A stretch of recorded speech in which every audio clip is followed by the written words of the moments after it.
970 WDAY AM and 93.1 FM, Fargo-Moorhead.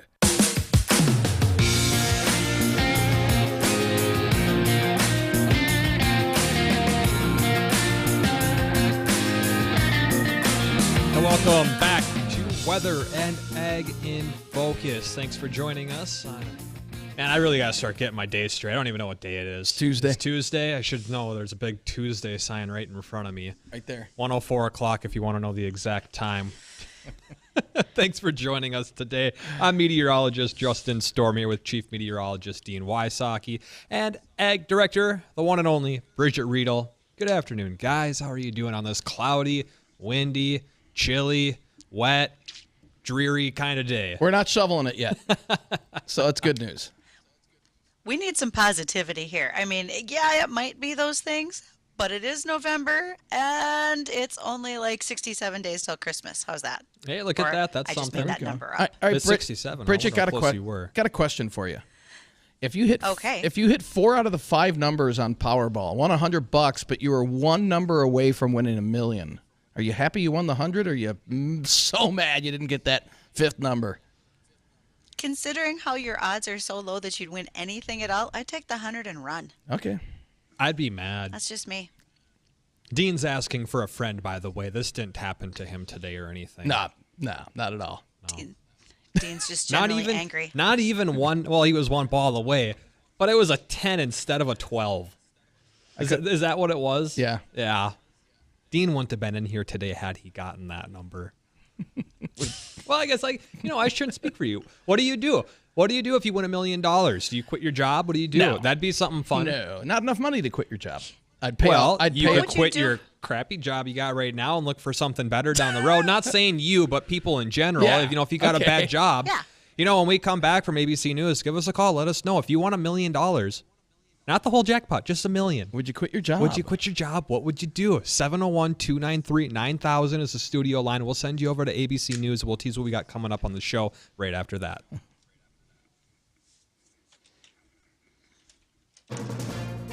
From ABC News, I'm Jim Ryan in the Rio Grande Valley of Texas, where Republicans hope to flip 3 congressional seats in today's midterm in a push for a House majority. Campaigning for the Democrats in those races, former President Bill Clinton accused the GOP of sowing mistrust. They want you to be angry. They want you to be afraid. They want you to be divided. But polling suggests the Republicans have a good chance of winning at least one of the contested seats. It's a similar story in Wisconsin, where we find ABC's Sherry Preston. You can't turn on the radio or television without being bombarded by political ads.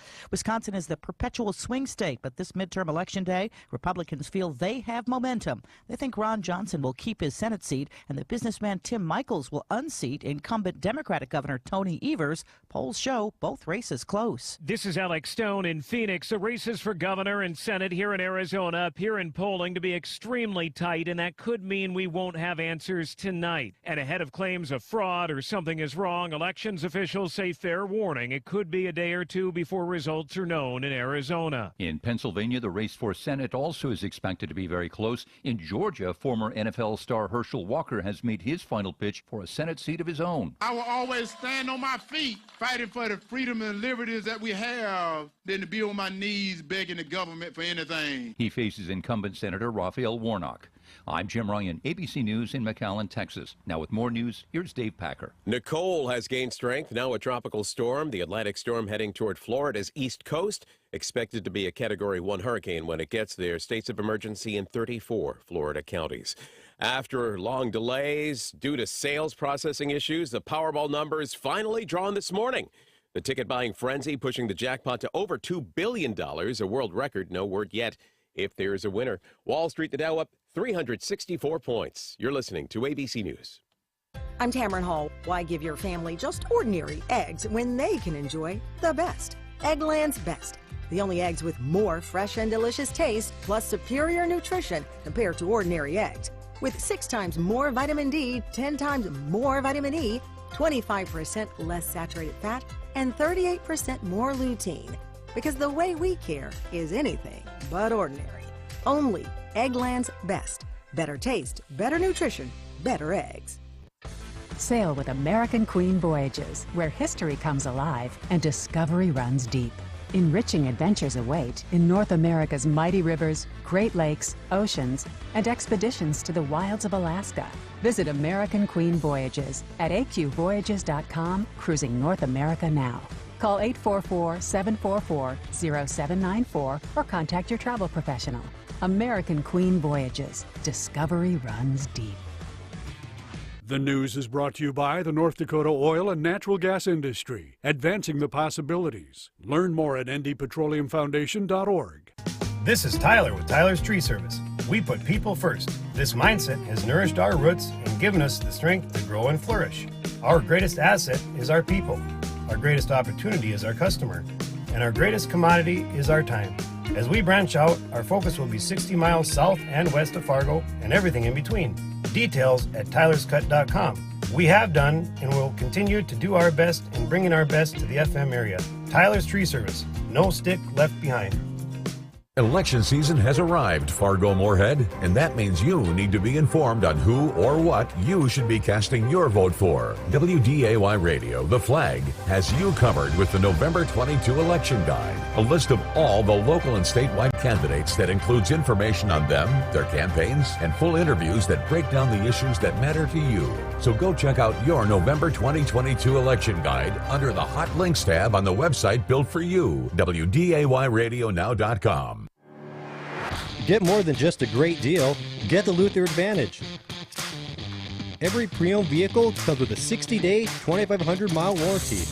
Every pre-owned vehicle comes with a 5-day, 500-mile return policy. Use your Luther Advantage card and save on gas, or even a car wash at any Holiday Station store.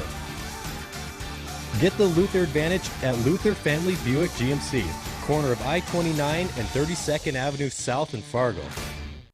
Listen, this company in Fargo is paying a $17 per hour starting wage, a possible $750 bonus, hourly increases after 90 days, quarterly wage adjustments, and health insurance benefit at 30 hours per week. Red River Human Services of Fargo. This will be a job you'll be proud of, helping adults with developmental disabilities with a culture and benefits nobody else can match. Apply now at Red River Human Services at rrhsf.org. That's rrhsf.org. Pucklet Chevrolet Buick GMC in Valley City makes it easy to find your next Chevrolet Buick GMC or pre-owned vehicle by offering a great selection at our best prices possible.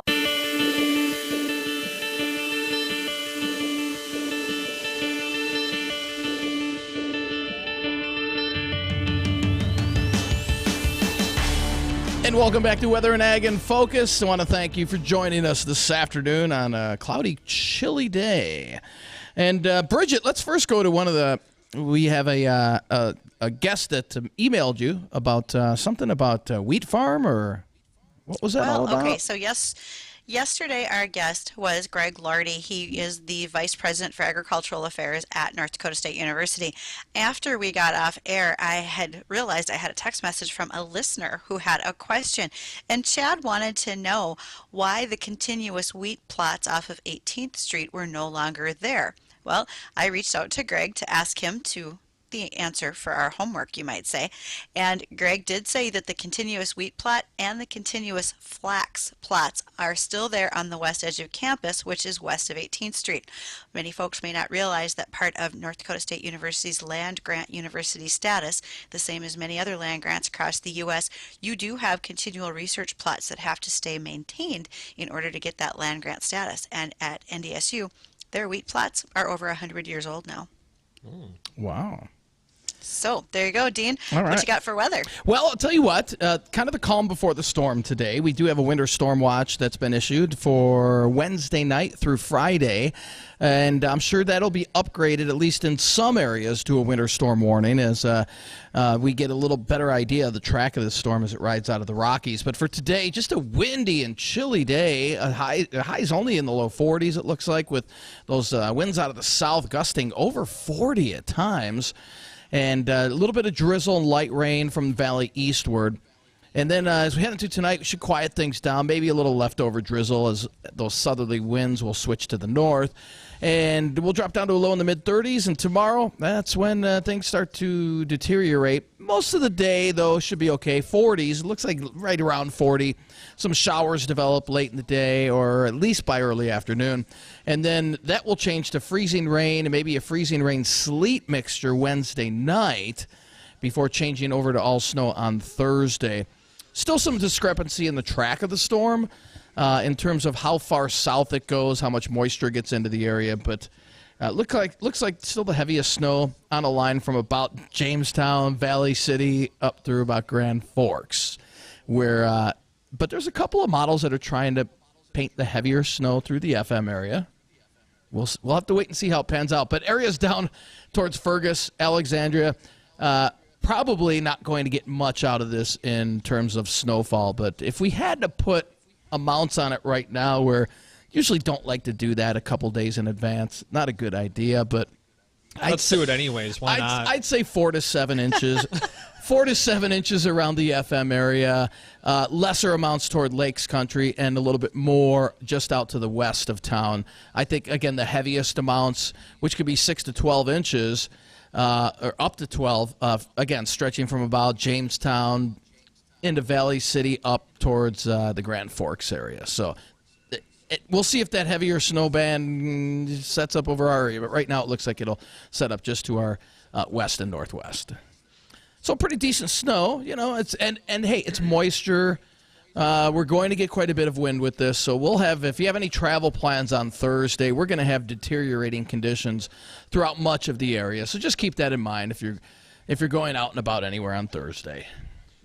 And the other kind of thing, it's one of those just tricky things that go into these kind of storms, or at least this forecast, is that freeze line that's just kind of setting up right over Fargo. Why does it always set up right over us? It just can't be simple. Yeah, we're going to get 10 inches of snow. There you go. No, it's, you get just the wobble of these storms, just 20 miles even, 20 mile shift. North or south. It could make really a huge difference on the snow forecast here. Yeah, they could change it from 4 to 7 to 1 to 3. Or if it goes south, they could change it from 4 to 7 to 7 to 10 very quickly. Yep. So we'll be keeping a close... I have a question, guys. Sure. Okay. When you're talking about that storm track and how it can shift, many of us who've lived in this region for a number of years always laugh and talk about the fact that you can go through Summit, South Dakota in July and it's a blizzard there because of the change in elevation and the Coteau Hills that run through there. Geographically speaking, the landscape really changes. Is it possible that that landscape has a lot more to do with where storm tracks follow versus anything else? What do you think? Probably no. I'm just going to go out and say no. It should not have that much of an effect on the track of the storm. Okay. Yeah, but the type of weather you get out of the storm can be affected by topography and geography. Yeah. So, but good question. That's a very good question, actually. It makes a difference. If I drive through Summit, South Dakota, I usually have to document the fact that it wasn't storming more often than it was storming. So, yeah, just make sure you're prepared. There will be some areas, I think, west of town and northwest of town that have blizzard or near blizzard conditions as this storm wraps up. But, first storm of the season, everybody forgets how to drive, it seems like. So just keep that in mind. Tomorrow's okay, but Thursday goes downhill. And the storm's out of here by Friday, but we got some real cold weather for the upcoming weekend, where if we get a thick enough snowpack, we could have temperatures right around or just below zero for overnight lows. Gonna get cold. Yeah, it's going to get cold. Definitely could. It's going to get cold for some of us. Yep. So we've got our guest coming up, Greg Lardy. That was yesterday. I'm sorry. Mark Watne is today. You see, you're forgetting what day it is. I'm forgetting what day it is. So we will have Mark joining us here after we have a short break to pay some bills. Don't go anywhere. We'll be right back. Welton's Tire Service remembers and salutes all veterans who have served and those who continue to serve. Thank you for your service and sacrifice. Happy Veterans Day and God bless you.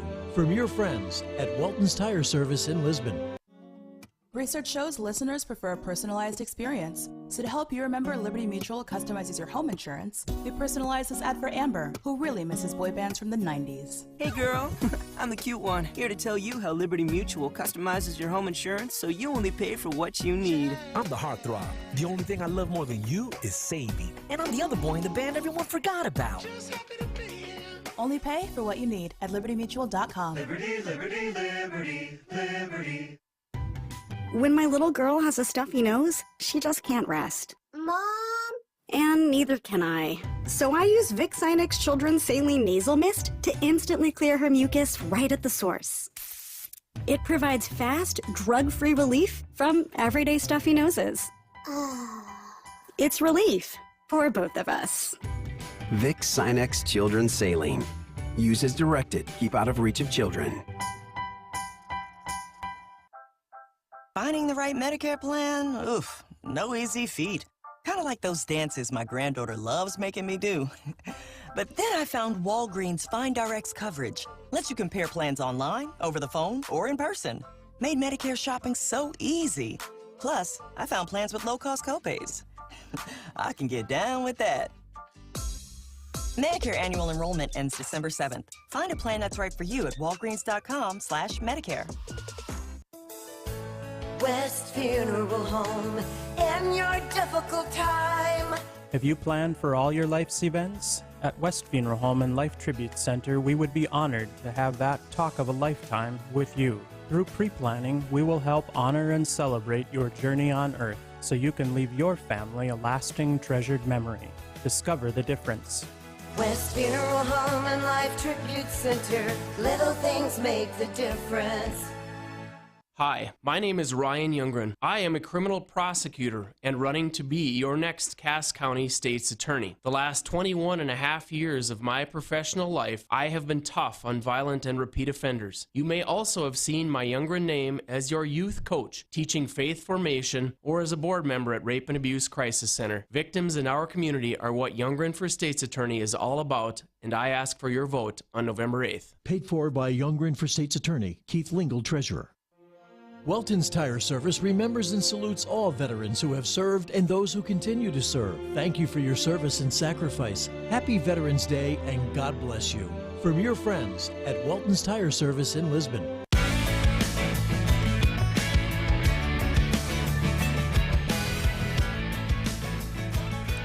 Welcome to WDAY Weather and Ag in Focus. I'm Bridgette Readel, Ag Director, along with Chief Meteorologist Dean Wysocki, and the second part of our Chief Meteorology duo, and that is Justin Storm. Justin, I think I just gave you a promotion. I was just going to ask the same with thing. A pay raise? Is there something I should be knowing here? We'll talk later, gentlemen. We'll talk later. All right. So a couple of reminders to folks. Don't forget, as Election Day today, get out and vote, and then follow us here on WDAY and our sister station, The Flag, as we bring you all election coverage as fast, up to date, and prompt as possible. We will do that. Second of all, today's Election Day, that's exciting enough, but a week from today, we are doing an open house just for you, our listeners, and we are inviting you to come by on Tuesday, the 15th. See us between 8 and 5 p.m. for a special open house, because you, our listeners, are indeed our VIPs. Perhaps you want to stop and watch while we do Weather and Ag in Focus, because believe me, it's like the Smothers Brother comedy hour every day for the three of us, which is so fortunate for our guest today joining us, Mark Watne. Mark is president of North Dakota Farmers Union. Mark, I think you enjoy a good laugh, so I'm glad to see you're here with us today to talk about one of our topics at hand. But how are you, Mark? I'm doing quite well, and I too encourage people, get out and vote. It's important. Everybody gets that opportunity. It's something great in our democracy, so go vote. Well, and we aren't even ready to talk about the Farm Bill yet, but you never know if that might come up, Mark. So the reason we prompted you here is because Justin and I are happy to always compare our culinary skills, and we happen to know that North Dakota Farmers Union has a very strong hand in a group of about 7 restaurants over on the East Coast, if I'm not mistaken, correct? Can you tell us the story? Yeah, that is correct. We have seven restaurants out there now, and actually I was out there last week. We're exploring maybe 1 or 2 more. That's awesome. And Mark, what restaurants are those? Well, there's 5 of them that go under the brand of Founding Farmers. Then there's one that's Farmers, Fishers, and Bakers, and then one that's Founding Farmers and Distillers. And 3 of them are right in the D.C. proper area, and then the 3 of the others are kind of in the surrounding cities around D.C., and then one's up by Pennsylvania in the King of Prussia area. Okay. So as you think about these restaurants, the big hook for me, and I've had the pleasure of dining at farmers, fishers, and bakers, the products that are being produced in North Dakota are now being turned into culinary delights out on the East Coast. How does that process work? How are you getting everything from here to there? So, I love to say that everything we're doing in North Dakota goes there, but it's a few items, from wheat to honey to, we get some Cloverdale products. We have some oats, a lot of that. So there's products that are coming. So we actually have a truck, and we go out of our way to haul directly from here to the restaurants. We do pick up items on the way. The overall concept is U.S. family farm food and owned by farmers, but we're doing our best to get as many products out of North Dakota as possible. And it's one of the things where even though we would love everything from North Dakota, we have to be sensitive to the local farmers out in that area. They also too want to supply us, so that's a kind of another tool. And if we're able to take this concept and continue to grow it, we'll slowly move across the U.S., but it takes a fair amount of capital. Obviously, COVID set us back quite a bit. We're quite fortunate to survive through that, and we're actually back to 2019 sales numbers, so we're feeling really good about the restaurants. Good. What are you bringing from North Dakota over there? So we got sugar, flour, honey, we got bacon, pork sausages, there's some oats, wheat. We've tried beef a few times, but we have a little trouble with getting a consistent product for it's a good product coming here, but to get exact sizing and stuff. And then of course there's a transportation variable that makes it pretty expensive. So let's see, we had a lot of things, but those are the current ones that we're hauling. See. So how did this all start, Mark? What was the impetus for saying we should own restaurants on the East Coast? Well, we started down a path of trying to figure out a way to take product right to the consumer and then own that whole system back to the farmer. Back in the late 90s, early 2000s, we had a lot of value-added projects that basically took a commodity to another commodity. For example, durum to pasta or wheat to bread. And the problem with that is there wasn't a lot of margin, and we weren't finding that we were able to make quite enough money. And of course, we were competing against some pretty large conglomerates that are really good at what they do. So some of them still exist, but some of them didn't make that. So we went this other route. And, we chased on it for quite a while with a cooperative trying to figure out what the best entrance was, and finally decided we needed to start. And we went right into the consumer's face with a restaurant. And so that was the key. And now we're building that infrastructure and the logistics all the way back to the farmer. And as we grow this concept and, develop maybe online marketing from the restaurant, products from the restaurants, and can start to develop and move across the country, we hope to be able to use a lot more products. But interesting enough, we go through almost 30,000 pounds of flour a month. So we are using quantity of some size. It's just not in the grand scheme a lot. And, we serve somewhere around, I think the number is in the neighborhood of 5,000 or 6,000 people a day in the 7 restaurants. And we're turning restaurants nearly, 7 times a day sometimes. So it's just amazing the amount of people going through the restaurants. As someone who was fortunate enough to dine in one of your restaurants, and I had a large group with me, I can tell you, I hope this is still the case, but as soon as the waiter found out I was from North Dakota and asked if I was a Farmers Union member, which my sister is a Farmers Union insurance agent, you have no idea how fast I called home looking for my identification number for my discount, because that meant a lot on that night. And I think that's a nice little benefit when you're in those restaurants, is to remind them that you are from North Dakota, and especially if you're a Farmers Union member. Yeah, they get a 10% discount as a Farmers Union member. And, for those that travel out to some of these larger cities, our food is pretty reasonably priced in comparison. But drinks in all restaurants out in the big cities are what I would suggest relatively ridiculously high. So that really starts to add up. So the 10% discount is really nice when you start to see how much a meal costs when you get on the West Coast. And how are these restaurants doing in comparison to the rest of the market surrounding you with your competition? I mean, DC is a large area. a high populated area. How do you do compared to the competitors with those restaurants? Do you see more people going towards you knowing where your products are coming from? You know, we really do. We attract them with some of the things like farmer owned and farm to table and knowing where the food comes from. That brings them in the door. But at the end of the day, you have to deliver on both service and quality of food. So everything, even the juice and the drinks, are made from scratch. And we kind of use the abundance of food. So you get a really good plate full. It's not uncommon for most people to take something home, which makes them feel a little better if they pay a little bit more. Like I say, we're probably a mid-level priced restaurant, and that again is another thing where you draw both families and people that want to do a little bit finer dining will still come to your restaurant. And we are doing well. I mean, we Founding Farmers, the one that's on 1929 Pennsylvania, has been the #1 requested restaurant open table reservations in the nation for 6 years running prior to COVID. I'm not sure they're measuring anymore. We also had 3 of the restaurants on the top 20.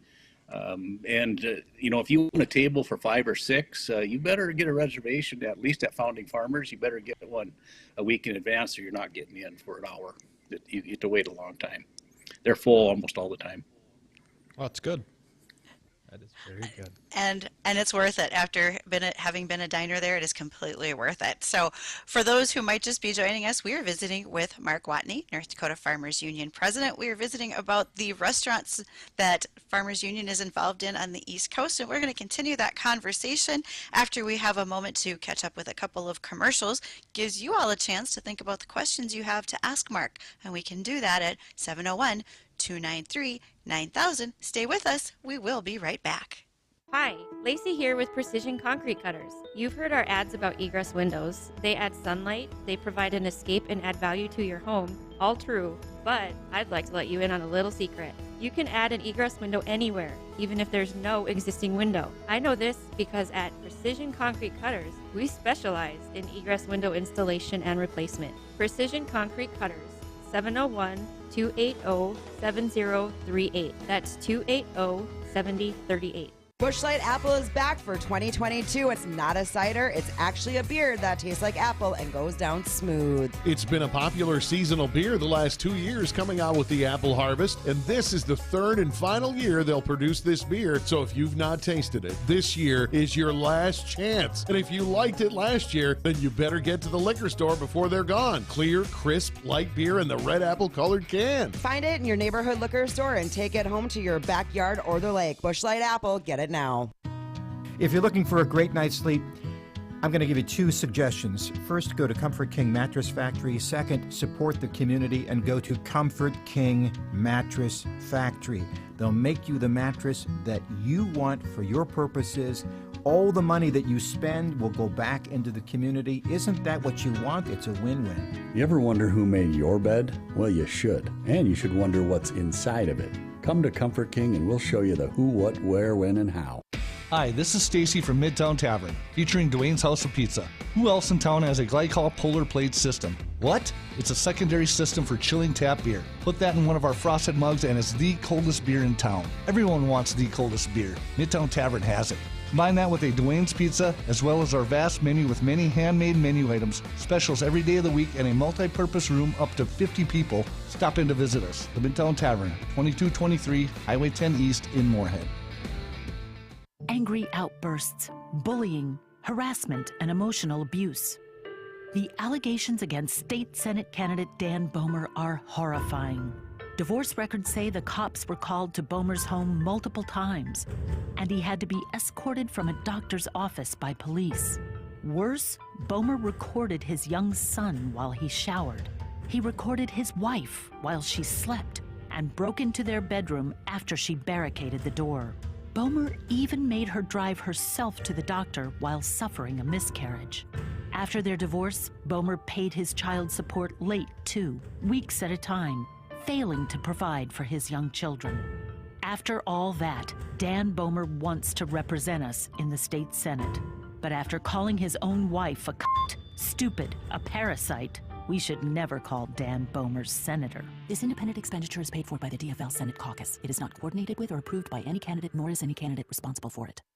I'm getting vaccinated with Prevnar 20. So am I, because I'm at risk for pneumococcal pneumonia. I'm asking about Prevnar 20 because there's a chance pneumococcal pneumonia could put me in the hospital. Age 65 or older, you may be at increased risk for pneumococcal pneumonia. Ask your doctor or pharmacist about getting vaccinated with Prevnar 20, pneumococcal 20-valent conjugate vaccine, a Pfizer vaccine that can help protect against pneumococcal pneumonia in just one dose. Prevnar 20 is approved for adults to help prevent infections from 20 strains of the bacteria that cause pneumococcal pneumonia. Continued approval may depend on a supportive study. Don't get Prevnar 20 if you've had a severe allergic reaction to the vaccine or its ingredients. Adults with weakened immune systems may have a lower response to the vaccine. The most commonly reported side effect was pain at the injection site. For additional common side effects and full prescribing information, please call 1-855-213-2138 or visit Prevnar20.com. I want to be able to keep my plans. So I'm asking my doctor about getting vaccinated with Prevnar 20.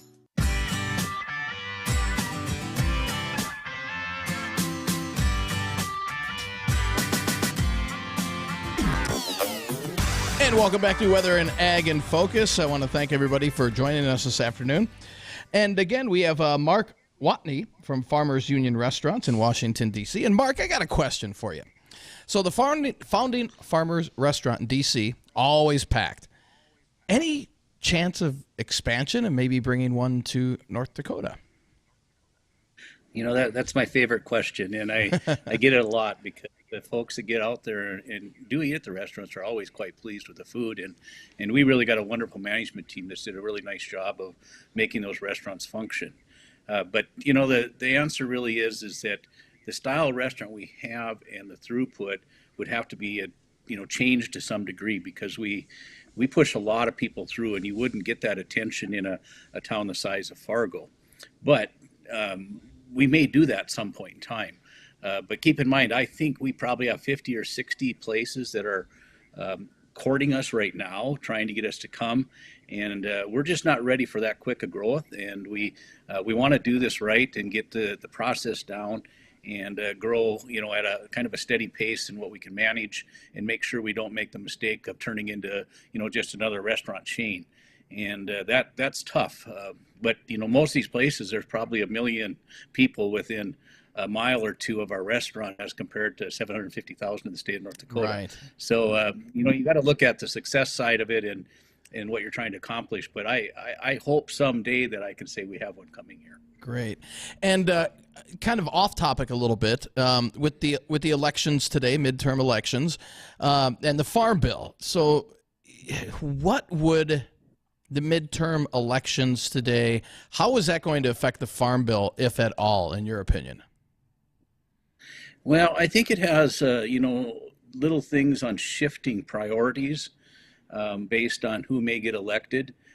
But overall, the Farm Bill has been really a nonpartisan process. It hasn't been really dictated by either party to any degree. You have people on, sides of whether we should be more conservation minded or we should be, less regulatory, or all these things that come out. But at the end of the day, we see a fair amount of working together to get the Farm Bill completed.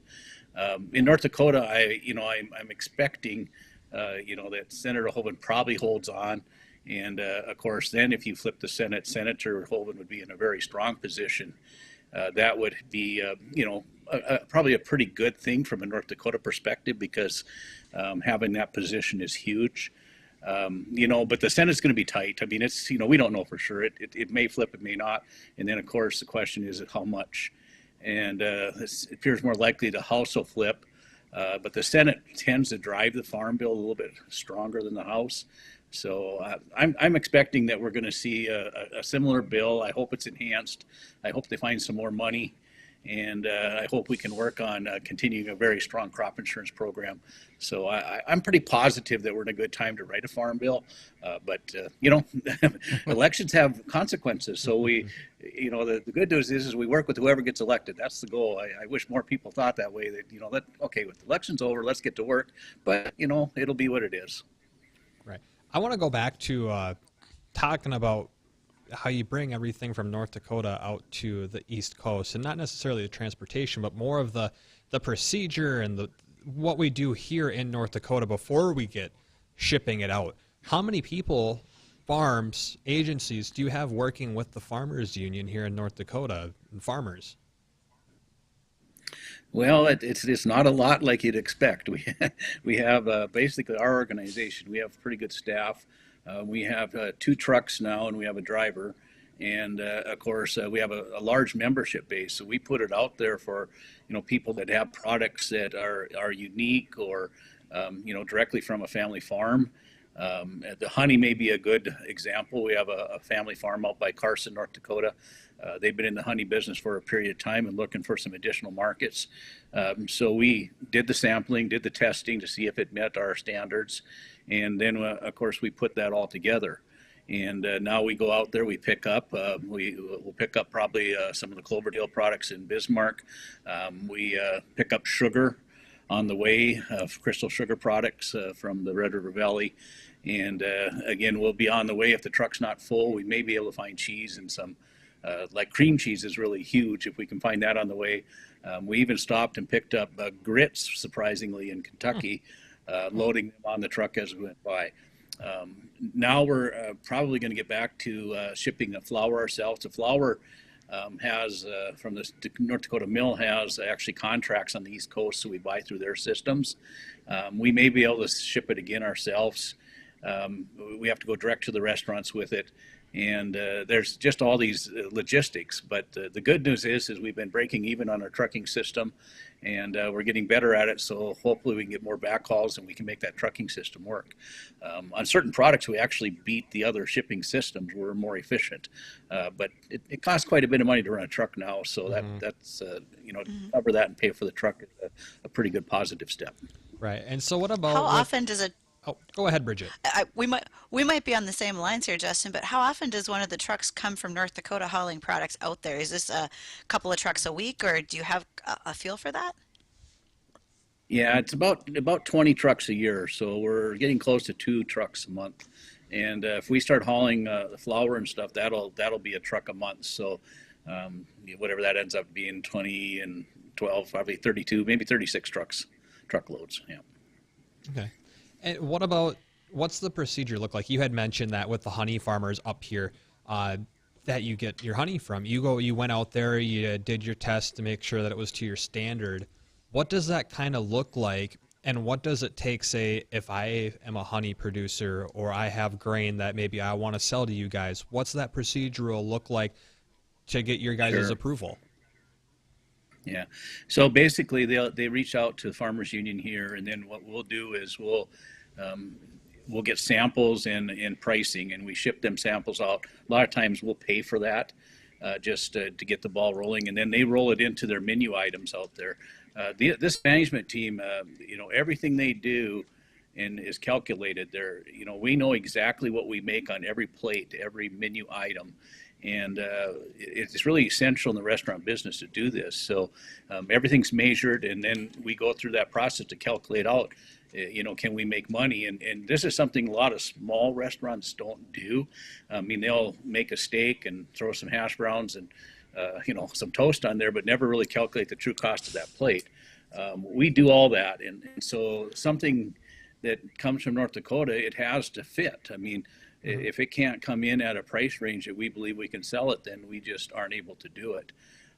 And then, the strange stuff is until we get to be larger, 100 pounds of, say, navy beans or pinto beans or lentils is a huge amount for a restaurant. So you don't go through any quantities. So the likelihood that you're going to, go to a farm that grows beans or even wheat. I mean, the only thing we really use the wheat for is we use a small blend into making vodka in our spirits.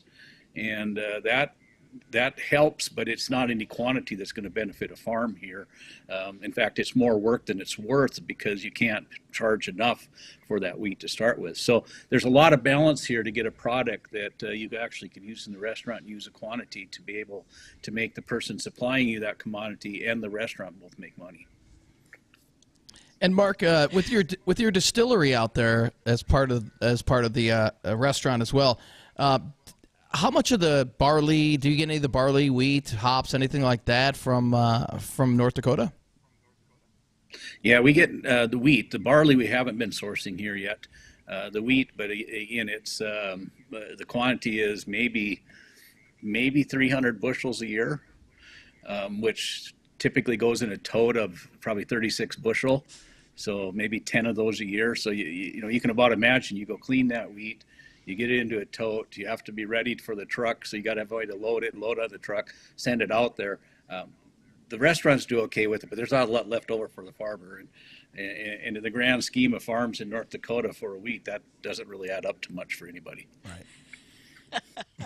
Well, if we're talking about food and drink, what about wine? Do you have a specific vineyard that you are bringing in? It's a farmer owned, they're creating their own wines, or do you have anything like that on the restaurant menus that you're aware of? We do, and this is actually one of the ones where sometimes the people out in the cities will kind of come after us a little bit, but we do. Out of Virginia, we're getting wine. There's some pretty good wineries in Virginia, and we go with the family operations. So if you just order wine, you're probably getting that. If you order a specific bottle, we try to use all U.S. produced wine, but people are really finicky on wine, and you'll have some customers that demand a certain thing if they're going to come to your restaurant. So I believe we carry some varieties that aren't U.S.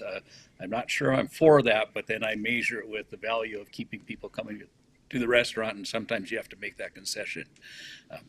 But it's the goal is U.S. family farms, and I would suggest we're close to 90% pure. We can't get bananas at certain times here. Tomatoes really get tough. Shrimp gets tough.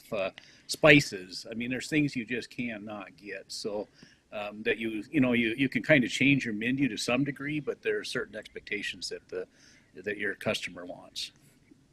Well, Mark, Justin and I both raise tomatoes in our gardens, so if you need an extra supply, let us know. We'll see if we can't help you out a little bit. Exactly. So and the funny story of that is we were trying to do Red River Valley potatoes, and this isn't a negative to the Red River Valley potatoes because they're excellent, but again, we're a little bit too commodity oriented here in the sense that we wanted them to package them, and then when they got there, we wanted really good high quality potatoes.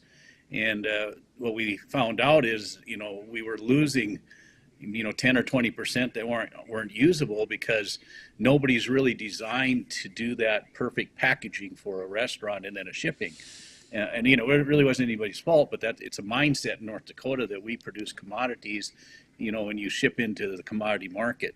So it takes a little bit of a shift in your thought process to be able to get people to understand what restaurants have it for expectations. And of course, if you're going to ship something 1,500 miles, you can't have a lot of waste, or all of a sudden that local process looks a lot cheaper and a lot better, and you can be very non-competitive very quick if you're paying too much for your products coming into the restaurant. So again, for folks who might just be tuning in, we are visiting with Mark Watne. He is president of North Dakota Farmers Union, and this discussion is really centered around the North Dakota Farmers Union and their work with the restaurant group on the East Coast or surrounding the Washington, D.C. area. So for those of you who might be traveling, especially as we are in a heavy legislative year having the midterm elections today, don't forget to book those tables early as you suggested, right, Mark? Exactly, yep. And they can go on. We have a website. I mean, the neat thing to do a check out is wearefoundingfarmers.com, and you can see in the menus and read everything up on them, and you'll find some pretty unique food on there, and they have some so-called comfort food. We're considered kind of a level right below fine dining. I would put our restaurants slightly above the really good chain restaurants, but not a fine dining restaurant. And you're going to get a lot of food, good quality food, and made from scratch. Oh, Mark, you read my mind about how people can figure out where you are. That's awesome. So again, thank you to Mark Watne, North Dakota Farmers Union. We're going to catch up with the American Ag Network. We will be back right after this. The famous chips. The potato chip, the chocolate chip, the computer chip, the poker chip, the paint chip, and the windshield chip. Glass Doctor of Fargo Moorhead wants to remind you that the difference in temperature outside and inside your vehicle can make a little chip grow into a real budget buster. So make your repair replacement appointment today at Glass Doctor of Fargo Moorhead. Call or go online at glassdoctor.com/Fargo. That's glassdoctor.com/Fargo. Call the Glass Doctor, we'll fix your paint. My name is Kim Heckvick, and I'm running for Cass County State's Attorney. As a prosecutor in Cass County for over 16 years, I have focused on making our community safer by holding offenders accountable. My Smart on Crime approach will keep our community safe by incarcerating dangerous and repeat offenders while addressing the root causes of criminal behavior, like mental illness and addiction. Please vote for me, Kim Heckvick, for Cass County State's Attorney.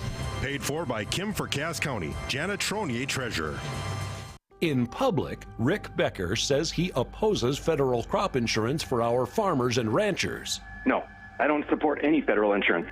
But behind closed doors, he has reaped hundreds of thousands of dollars from the government for his businesses, $200,000 in property tax breaks alone. And despite getting all of this government money for his businesses, Becker opposes a vital program like federal crop insurance for our farmers and ranchers. In fact, without federal crop insurance, North Dakota is just one natural disaster away from wiping out our state's ag industry. And when challenged about the government support his businesses received, Becker callously said, "Don't hate the player, hate the game." Rick Becker will end federal crop insurance, and North Dakota farm families will pay the price. North Dakota Strong paid for and is responsible for the content of this advertising, not authorized by any candidate or candidates committee. Learn more at northdakotastrong.org. Commodity markets finished mostly lower on Election Day Tuesday. You're listening to the American Ag Network. I'm Jesse Allen with this closing market update. Well, overall, as we take a look at the final numbers on the day across grain and livestock trade on Tuesday, we were mostly lower. We tried to find some support in the wheat market early, but we gave that up. Wheat ended up being the downside leader on the day Tuesday, as the path of least resistance was generally lower for the grains, oilseeds, and livestock trade. Corn charts showing a little bit of sign of rolling over as prices are breaking below the bottom of the channel that's contained them in recent weeks, but the weakness was widespread in the sector on worries that China's economy is slowing. Loss is limited, though, through the day as traders are waiting for a little more clarity from USDA in tomorrow's November WASDE crop report. That'll be a big report to watch in this trade. Traders going to be keeping an eye on corn and soybean yield and export demand numbers. Overall, quarter beans were down just moderately on the day. Crude oil a bit weaker. That may have led to some of the weakness in the soybean oil market on the day as well on Tuesday. While cattle and hog futures were lower as they were consolidating following big gains on Monday that were largely chart driven. Final numbers: corn December down 8 1/4, 667 1/2. March corn down 7 3/4, 673 3/4. Soybeans November 4 higher, 1444. January down 3 3/4, 1446 1/2. December bean meal 30 cents a ton higher, 419.30. Beet oil December down 130 points, 75.03. Chicago wheat December 18 lower, 827 3/4. December KC wheat down 11 1/2, 945 3/4. Spring wheat Minneapolis for December, that finished the day down 7 3/4, 952 1/2. December hogs down 147, 85.57. November feeder cattle 5 higher, 178.27. December live cattle unchanged, 153.05. February live cattle down 25, 154.77. This is the American Ag Network.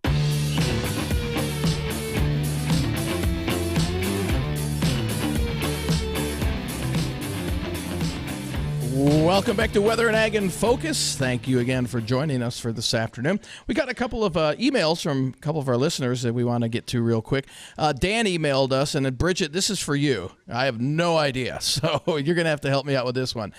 Dan says he doesn't get out to the farmland areas much, but today he had a chance to go to Cooperstown, and he noticed some fields were bright green, kind of like your lawn is in the middle of the summer. The other fields around them were cut corn or just dirt. He wants to know what is planted in those green fields and why isn't it dead like other fields? It's very possible, without having seen the actual field, it's possible that it could be a cover crop that was planted later and it greened up prior to the freeze and it's not mature, so it stayed green. Or it could be winter wheat that got planted. We don't have a lot of winter wheat acres in North Dakota, but that can also be one of the things that was planted was green and is just, it was not mature, so it didn't brown up like you would see with corn, soybeans, etc. right now. So that's maybe what Dan is seeing in the fields. Okay. And from one of our Facebook, you want to take this one, Justin? On Slack, do you see that or not? Yeah, let me pull back up here. We got a message from Andy. Wants to know, I commute from Oaks to Jamestown for work, and is that under really bad travel for Thursday and Friday? Well, the closer you get to Jamestown, the worse it's going to be, and then you're still going to be dealing with some nasty weather down into around the Oaks area. Jamestown will be mostly snow, a little bit of freezing drizzle, rain possible early in the day on Thursday, maybe late Wednesday night. Yeah. The freezing rain and wintry mix, that will linger more down in the Oaks area throughout Thursday morning before that eventually fully turns over to snow throughout the afternoon of Thursday. Yeah, but just conditions throughout the day will get worse and worse and worse as you go west. Mm-hmm. So just keep that in mind. Safe travels. And there is a question as well I've got from Dave. He wants to know if he's in Lakes Country and they're not going to get snow, how much rain might fall in that area, guys? Good question. Latest computer guidance is printing out about an inch to maybe an inch and a half, inch and 3/4. So that's much needed moisture. That's definitely is needed. It's very good news for all. This storm is really good news for all of our area, just in terms of the moisture we're going to get from it. Ground still isn't frozen. That's probably going to change here pretty quickly as we really have some cold air coming in behind this storm with highs this weekend. They might be hard-pressed to get out of the teens with overnight lows around 0. So the snow's not going to go anywhere once it falls. It's going to stick around for a while. So just kind of be ready for that. Wow. You know what? I like that. Look at all the questions that we got today. It's your opportunity Those are to excellent. get all your answers from 3 experts and what they do. And you can email or call us anytime during the show, email after the show, to ask those questions. We'd encourage you to call 701-293-9000, jump on here and talk with us, but you can always email us, weather or ag at flagfamily.com. Find us on YouTube and Facebook, Weather and Ag in Focus. Well, as you mentioned, with colder temperatures this weekend, guys, to those of us who will be out deer hunting, dress a little warmer. It's going to be chilly. Might want to get those little hot hand packs to put in your gloves and boots when you're heading on out. But you know what? This is great for second weekend deer season, and with fresh snowpack and be able to track those deer, be able to see them a little better as well. Did you call them deer babies? No. I could have swore I heard you say deer babies. You're working on 2 hours of sleep, buddy. I am working on 2 hours of sleep. I need more coffee. I just wanted to say it sounds like a great idea until you're the one out there schlepping through the snow, and for the rest of you, it's not knee deep, but what if it is for me? Right? That's a good point. That's a good point. So, let's see. Bridgette, should we do a quick ag topic here? I don't know. Dee, did you have something? Hey, Nope, you go. Go. Run with it. All right, musical chairs. Which one do we do today, Bridgette? Well, one of our favorite discussions is always about beer. And I have a headline just for Dean. I thought of him right away when I saw this. And that is that researchers at Oregon State have teamed up with bioengineers to create a genetically modified yeast strain. This yeast can alter their fermentation process to create a beer that's significantly more pronounced hoppy aromas, and they will achieve this by, in the past, maybe if you did a sour or an IPA, they added a mango or guava juice. Now using this yeast gives them the same effect, and it's more simple and a bit more sustainable in the way that they're doing it. So for those who sometimes think the GMOs might be bad, GMOs are often used for good, and in this case, happy beer. Everyone likes happy beer, right? Who doesn't like happy beer? Exactly. So that's one thing where we're now seeing GMOs, and if you think about other instances where we use them, insulin. A lot of insulin now is being produced under the guise of GMO because it's been engineered, but it's also been very, very helpful to a lot of people for their overall health. Yeah. And when you speak of overall health, just a nod to the corn crop. In some areas of the country, they are finding vomitoxin which is a fungus that can be found in corn. Usually not a problem, and it's not in a super high concentrated amount, but it is being watched for, because if you feed corn with vomitoxin in it to livestock, particularly hogs, you will see lower weight gain in those animals, and so you have to change their ration quite a bit to overcome that. Also, ethanol plants are checking for that, because when you have our byproduct called distillers dried grains, the DDGs, they can have a concentrated amount of vomitoxin, and so when that's fed to livestock, that also can affect the ration and nutrition. So they are watching for vomitoxin. It does slow down the wait time at elevators when they're probing the trucks checking for vom, and it can also result in discounts to the farmer if they have a higher vomitoxin level. Usually we hear about this in wheat or cereals, but it can indeed happen in corn as well. So how far north does that usually get to? Is that something we have to worry about here, or is this concentrated, say, southern plains, central plains? We're seeing it in the central plains, central Midwest, heading out over to Ohio, but we normally don't worry about vomitoxin too much in our corn. Our bigger concern here is if we saw it in our wheat or barley crop, etc. We've had some years with really high vomitoxin levels. So we're a little more careful there. What about this sulfur deficiency in corn? Well, that's because we are at a part in the year, or a time in the year, where we're doing an awful lot of soil testing. We want to make sure that if you saw some things in your corn crop this year, make sure you pull your soil test. Think about sulfur. Usually sulfur deficiency is confirmed with a tissue test. Perhaps you did not get a chance to do that in season.